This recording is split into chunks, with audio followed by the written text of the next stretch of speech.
Hello everyone, I'm Brian. Today I'm reacting to the three principal paths. One, Renunciation, with subtitles from Tsem. So we're going to do each one, but during his time whenever it comes up during the video. So the first one is Renunciation, and let's go ahead and get started. Renunciation.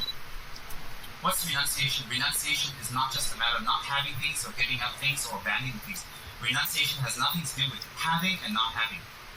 Renunciation is a state of mind where we have grasped, in short, we have grasped and understand the nature of the phenomenon, or the nature of existence, the nature of our bodies, the nature of our surroundings, the nature of our friends, and what we have. And that nature is always impermanent, it's subject to change. It's subject to change, it's impermanent, for the reason that the causes and conditions that make these things manifest around us, including our bodies and our friends, are impermanent. Really weird. Renunciation, I do believe by definition, is the giving up of things. But he's saying here is the realization, instead, renunciation is the realization of reality, that is, which is temporary. Reality is temporary. Um, your friendships are temporary. They may last a lifetime, but a lifetime is not as long as you think it is. Now that I say it, a lifetime for some people is sadly very short, and some very long. But a lifetime is but a lifetime, and it's well, lifetime just sounds so long, but I guess if we're lucky, 120 years is a lifetime, but that is still temporary relative to the universe. So, very odd. Renunciation, again, I thought of it as being giving up of things, giving up of the material world, giving up of your desires, wants, or maybe even your needs. But here he's saying that renunciation is the realization of impermanence. So one of the conditions of removed or changes, then what we experience, what we have, changes completely. So people who have a very strong grasping towards permanence, or towards things not changing, or towards things that should remain the same, or that why do things change? They have an obvious non-acceptance and non-understanding of the nature of phenomena, the nature of things exist, and that is all things are impermanent, subject to decay and subject to change, and eventually death, and from that another change. So what happens is when we don't think about that, or we avoid that, and we intellectually understand that, it's very difficult, because when we only intellectually understand that, then it is like we intellectually understand the disbenefits or the harm that alcohol can cause us, or lying or cheating can cause us, but we do nothing about it. So when we do nothing about it, simply knowing what it can do to us brings not much benefit to ourselves or other people. Real quick, so okay, I kind of understand now a little bit. It's still interesting. He's just saying it in a different way. He's saying because you understand that reality is temporary. This is how I understood it. Correct me if I'm wrong. Because you understand that reality is temporary, that you should not hold on to it. Because reality changes. Reality is, it can do whatever. It's not always the same. So it changes essentially. So understanding that is the reason for renunciation, but it's such a I don't know if a roundabout way of saying it. It's the truth nonetheless. What he says, it's just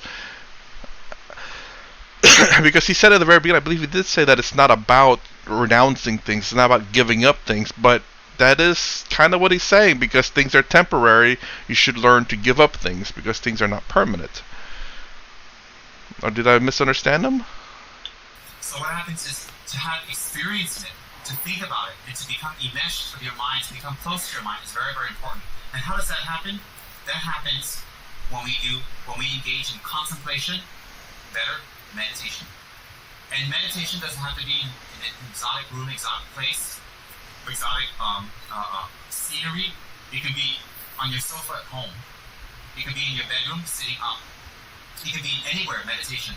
What is meditation? Meditation is familiarizing yourself with a certain truth that is based on logic. And when we familiarize ourselves with a certain truth that is based on logic, what happens is as we familiarize ourselves, we get used to it, we get used to it, we get used to it, we see our mind change. We see our mind become detached. We see our mind starts to renounce. When our mind renounces or detaches, it is not we don't care about the people we love. It is not we abandon our responsibilities. That is like, I remember when I first started listen, not him specifically, but about the detachment in terms of Advaita Vedanta as well. I was thinking, it's like, man, it's kind of cruel. It makes you seem cold-hearted. Initially, it does make you cold-hearted. Let me put it that way. It does make you cold-hearted. It does make you like you don't care. But as I understand a little bit more, it's like now it's starting. Well, it seems like you're being cold-hearted. It seems like you're being like you don't care.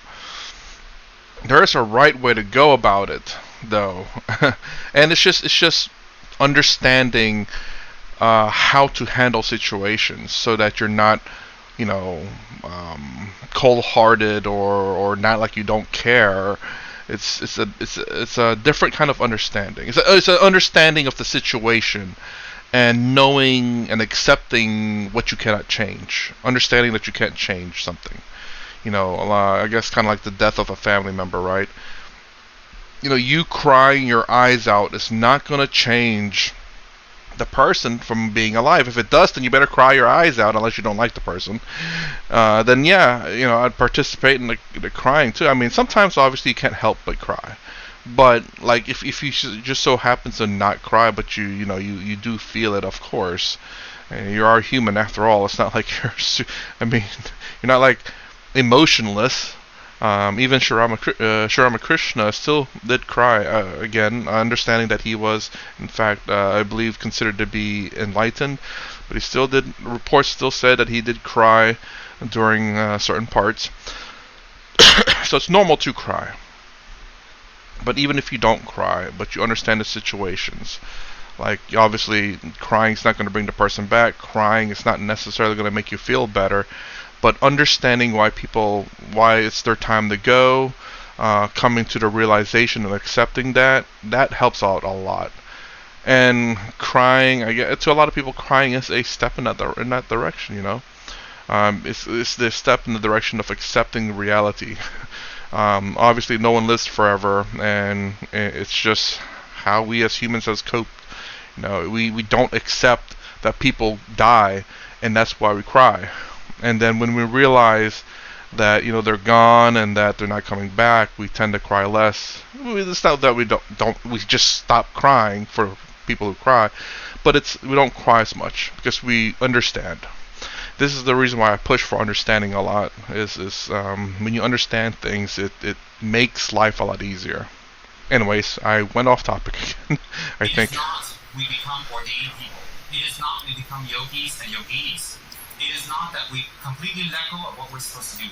The state of renunciation has nothing to do with the physical letting go. It has nothing to do with the physical abandonment of what we're supposed to do. Renunciation is the realization and complete attainment that we will not be affected when things change. And when things change, we accept it. Easier said than done. When it's accepted and it's understood, and it becomes a part of our lives, when our bodies start to decay, when we start to become old, when our hair changes color, when we become sick, when we lose our vibrancy, when we lose our husband or wives, when we lose our friends, if we lose our money, if we lose what we're used to or we're comfortable with, if we're used to praise, whatever it is that we're used to and we're comfortable with, when we lose that, of course it makes us sad, but it doesn't devastate us, it doesn't destroy us, and it doesn't make us do things that would make it even worse than it already is. In fact, when negative things happen to us, we're able to turn that around and make it into something positive. And I'm not just talking about a motivational talk where you make things positive. I mean, you really make something positive. Totally positive. Example, the High Lamas of Tibet. I mean, really the attained lamas and the attained people. It isn't just lamas who are attained. There were a lot of attained men and women.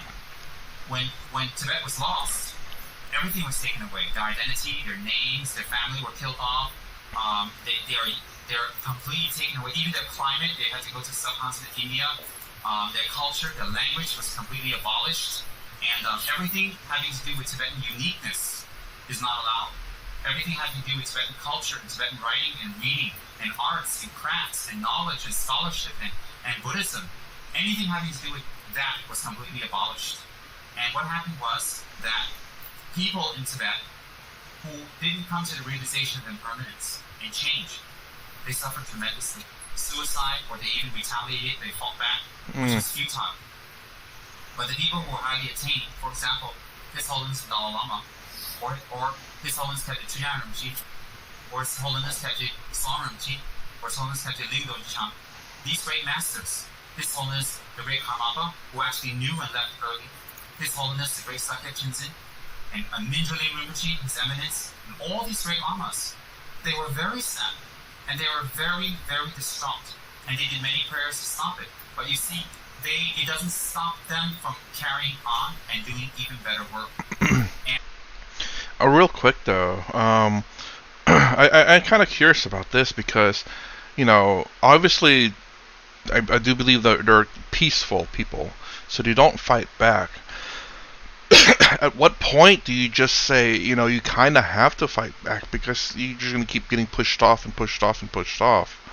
Like kind of like a bully in a sense that they're going to keep bullying you until you finally had enough, or until you step up for yourself, or until, I don't know what. Because clearly if they keep moving to a different part of the country, in the same country, they can keep getting pushed off in that country, but until they move off to another country. So he said they moved to the subcontinent, India, and but yeah, I mean, at what point do you actually stand up for yourself, or can you even stand up for yourself? I do understand, again, like I said, they're considered to be peaceful people, and like. It's hard for me to kind of accept, how do I say, injustice in the world, I suppose. So, if you live peacefully up there, and why would they push you off there?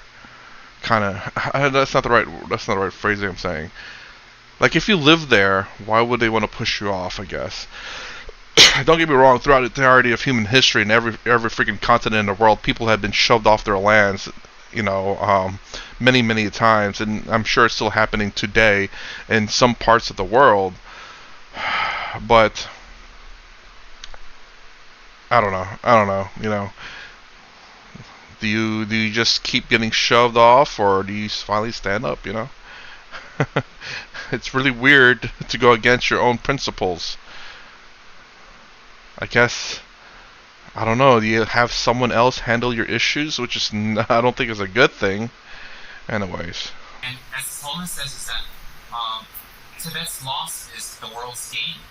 And in what way? That not that the Tibetans have something wonderful to offer, but the science of the mind that they have preserved for 1,000 years in their country is a tremendous benefit to the world. Because the science of the mind that Tibetans have kept, and very well, was passed down by Indian great masters, and they were passed down from the great Siddhas, Mahasiddhas, yogis and yoginis, and the great ordained masters, the Pandhitas of India, which originally came from the Arhats, and those came from the great Lord Buddha himself.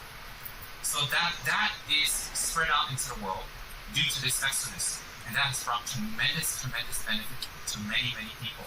And so you don't see His Holiness, let me just use an example, harping on the past, being depressed about the past, or trying to retaliate, or trying to fight, or trying to bring harm. He doesn't do any of that. In fact, he is sad, and he wishes it was different, but he tries to do something about it, but he accepts. And at the same time, instead of sitting around and being depressed and moaning and groaning and waiting for, social security or welfare or someone to give the help he can, what His Holiness does is he spreads his message all over the world.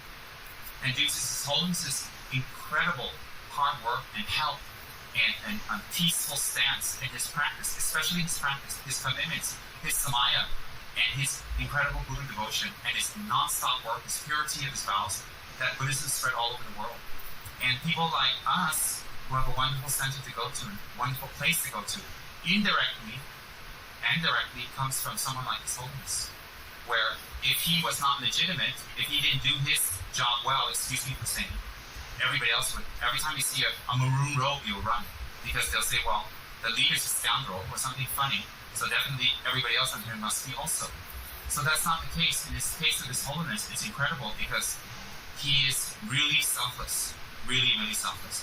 And because of his selfless work, we have a wonderful place in order to learn the Dharma, to transform our minds. None of you are Tibetans here, and none of you need to be devoted to His Holiness in any way, shape, or form. But we have total respect for a pure monk. We have total respect for a monk who's held his vows for 40, 50, 60 years non-stop, and who's tirelessly worked for others. We have that great respect. Like we have great respect for Mother Teresa, who's held her vows and selflessly helped people throughout her life until her nirvana. And so what happens is these kind of people we respect tremendously, and when we invoke upon them, and we think about them, and we make offerings and we pray, it brings us blessings. It opens up seeds in our minds. It also calms us down. It inspires us and also gives us direction, somewhere to look, something to do. In any case, like His Holiness, who's unattached, who's definitely renounced. I don't say this because he's a great monk. You can see by his actions. His position, everything about him was taken away, but it doesn't harm him. But he still continues to benefit and help and bring tremendous relief to other people. Just like many lamas, like His Holiness Kaiji Chudanerji, His Holiness Kaiji Sonjo, non-stop they bring benefit to others, non-stop, tirelessly, life after life after life after life. So we can see they are definitely renounced by their actions because they don't do anything really towards the betterment of themselves, but they spend their time in study and practice and meditation in order they can be a benefit to others. And some of them do not even need to do that.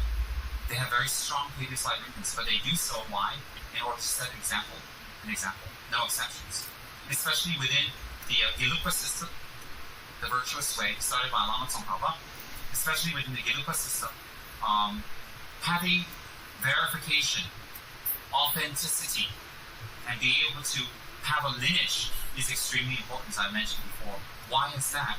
Because in the Gelugpa lineage, Lama Tsongkhapa stressed pure lineage, and pure means what?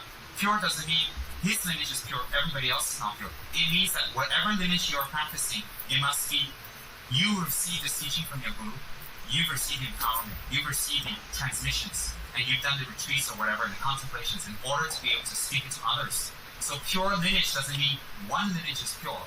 Pure lineage doesn't mean only this or that lineage is pure. It has nothing to do with that. Pure lineage means that you have received the transmissions purely, that you have practiced, and therefore it becomes a pure lineage. And you must be able to say where you get this information from, where it comes from, when you receive it from your Lama. It's very, very important. Why? We can't simply go in front of people and say, well, I say you should do it this way. I think you should do it this way. It should be this way, that way. Why? Who am I? Who am I? I'm like you, unattained, a normal person, hanging out in samsara. So if I start making up things, then it's not going to help you because you can make up things also. So what's very, very important is having authenticity. When we have authenticity, even a normal, silly person like me can transmit the Dharma to other people. Why? I may be silly, but the information that I pass to you is not. It's interesting. That's I assume pure lineage is meaning the teachings, not necessarily transmission. I'm not sure what he means by the transmission, but maybe he means the teachings in the transmission. Like I know Advaita Vedanta has lineages as well, where it's what is it? Where the teaching, I believe the teachings hasn't changed. It's that's what makes it pure. It's the same teachings throughout the entire generations, and it's been passed down, and nothing has changed about it because it's pure. It's I don't know what the right word is. Unchanged, I guess. I can't remember if Swami Sarfara Priyananda comes from one of those lineages. I believe he does. But essentially, it's just training from the original testament or original scriptures, and unchanged from that. And I do wonder if that also means like no interpretations of it either. Like I believe the Brahma Sutras is an interpretation of, is it the Bhagavad Gita? I believe. And then there's also an interpretation of the Brahma Sutras, I believe. So again, I'm not sure about this honestly, but this is my assumption: is that whenever something is pure lineage, it just means that it is a something that's been taught generationally and has been unchanged, making it obviously pure. If there's any change, it no longer is pure because there's been some change to it, I believe. So I'm assuming when he says transmission, I'm assuming he means the training, transmuting the message or the teachings to the next person in line. Becomes to highly attained masters. You see, I'm not ashamed of being normal and silly and having all the traits that everybody else on this planet has. But what I am very rejoiceful about, what I'm very happy is that I received pure lineage, pure teachings from unequivocal masters, the last of this century. And I'm very, very fortunate. And I come from a very wonderful monastery that is authentic, that is incredibly, incredibly beneficial, and it's been existing for 600 years. So in that way, when we practice renunciation, when we have renunciation, it is not a matter of, you say to your wife, bye, I'm renounced. I don't need to take care of you anymore. I do wonder. I wish he would say what lineage that is that he's part of. I was hoping he would say it, but I kind of wish he's kind of said it so I could look it up. I don't need to give you a back rub. I don't need to pay your bills. You work for yourself, because if I work, then I'm not renounced, so I'm renounced now. And then the wives don't say to the husband, well, you know what? I think I'm going to go out there and be unattached too. And not take care of the kids, not take care of themselves, and just let it all go. That's not renunciation. And then some people use renunciation very conveniently. Very, very conveniently. I've seen some people, no offense to some people, when it's to buy a car, or nice clothes, or jewelry, or a night out, or something like, some perfume, they're very, very renounced. They're not attached to the money at all. They immediately buy it, they grab it, they use it, they put it on, the new clothes, new car, everything is like not attached to money at all. It's incredible how unattached I fold my hands. And or when they go out, they're very unattached to time, no attachment at all. They can hang out at some party, some friend's house, have pizza, have some baku day, whatever, and just talk for 6-7 hours about the neighbors, about everybody. And they're very excited. If you say to anybody, okay, almost everybody in this room, hey, let's go for a drink, yum cha. Everybody go, everybody run. But if you say, hey, let's go there, do some prostration, say, oh, I know time wants. So I have to work, I have to go to sleep, I have kids, everybody has kids, everybody has to go to work. Or if you say go yum cha, you say go out. Of course, everybody has plenty of time because they're not attached. And then when it comes to spending for their spiritual practice, they're very unattached. Very, very unattached to. Unattached to what? Not the money. They're unattached to the spiritual objects. To buy a mandala, to buy a statue, to buy incense. Very, very unattached, because they can have the poorest quality statue, the smallest altar, the cheapest offering bowls. And the offering bowls shouldn't be silver because they're unattached. They're not attached to silver. So they get little aluminum plastic bowls, they put it out there. Why? Because they're unattached. So people like that are amazing because their attachment and non-attachment is very biased. And of course, for a lot of these fellows out there, they're very, very unattached when it comes to very beautiful women. When women are very, very beautiful, they're very unattached. Just come on and see me. If the women are not up to their standard, whatever standard that is, right? They're very unattached to tell them, no, I don't think I can be with you because I'm renounced. So, you've heard that. And women these days are like that too. Women are just the same as men. There's no difference. All jokes aside, attachment is not wanting or having. It's not a matter of having or not having. Attachment is what? Attachment is holding on to permanency. Holding on to thinking things must remain this way in order for me to be happy. And to remove that, if we think about it, every time something changes in our lives, how much suffering and unhappiness is it bringing us? How much suffering and unhappiness it brings in our life? Like some people, if they lose a job, they become very depressed, they become very angry, and they want people to take care of them, and they retaliate, and they don't want to get themselves up again. Yeah, it's difficult, but it's not the end of the world.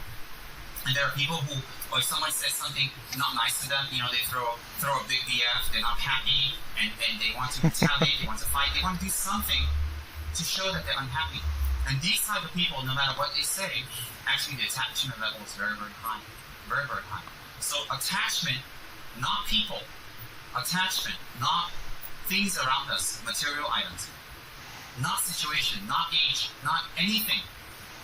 But attachment to these items and holding on to permanency brings incredible unhappiness to us. Incredible. For some of us in this room, they're thinking, oh, what is he talking about? No, it doesn't matter. Even what I'm talking about, if you don't totally understand, it's all right, because it's the teachings of Lord Buddha. It's the teachings. And I received these teachings of the three principal path from His Holiness Sarnaj. So my lineage of that comes from His Holiness. And by saying that, and by repeating that to you, I hope to plant seeds in your mind, as His Holiness has done with us, that in the future, the realization of the three principal paths may arise in your mind. It's interesting.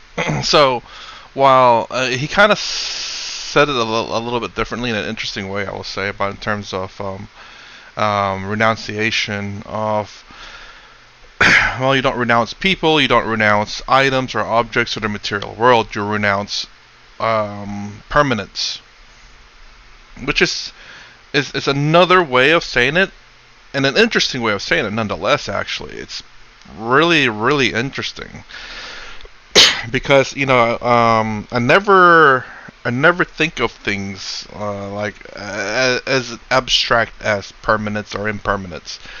I guess there's nothing permanent, although I think in humanity we see a lot of things in permanence.